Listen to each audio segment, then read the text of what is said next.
കാട്ടിലെ പാട്ടുപരിപാടി. അപ്പൊ നമ്മുടെ പരിപാടിയിൽ ആദ്യത്തെ പാട്ട് പാടാൻ വരുന്നത് ഒരാളല്ല, രണ്ടുപേര്, കുയിലമ്മയും കാക്കച്ചിയും. എന്റെ കൂട്ടിൽ മുട്ടയിട്ടാൽ കാല് വെട്ടും കുയിലച്ചി, സമ്മതമായി ചേർന്ന് നിന്നാൽ മുട്ട തരാം കാക്കച്ചി. ഒടുക്കമിട്ടില്ലേ നിന്റെ വെളുത്ത മുട്ട തിന്നോട്ടെ, മരത്തൻ ജില്ലയിലെ എന്റെ പാമ്പൻ ചാട്ടന് കൊടുക്കുമേ. ചതിച്ചു കളയല്ലേ ചേച്ചി, കൊല്ലല്ലേ തിന്നല്ലേ.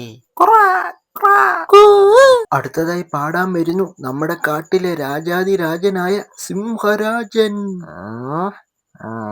എല്ലാരും എഴുന്നേറ്റിക്ക്. നമ്മളെ കണ്ടാ കൊല്ലുമല്ലോ രാജാവ്. എല്ലാരും മിണ്ടാതിരിക്കെ.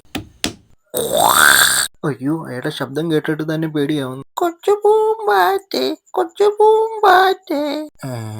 അയ്യേ, നാട് കറങ്ങുന്ന പൂമ്പാറ്റേ. ഇവന്റെ തൊണ്ടയിൽ എന്തുവാ, കിളി പറ്റോ? നീ ഓടിവാ, നീ ഓടിപ്പോ, നീ ഇവിടുന്ന് ഓടിപ്പോ, ഇല്ലെങ്കിൽ കല്ലുകൊണ്ട് നിന്നെ തലമണ്ട എറിഞ്ഞാൻ പൊട്ടിക്കും. പോടാ. ആരും കൂവരുത്, ഞാൻ രാജാവാണ്. നീ കൂജാവ്, പോടാ, ഇറങ്ങി പോടാ. ശരിയെന്ന് അടുത്ത പാട്ടിനെയാണ്.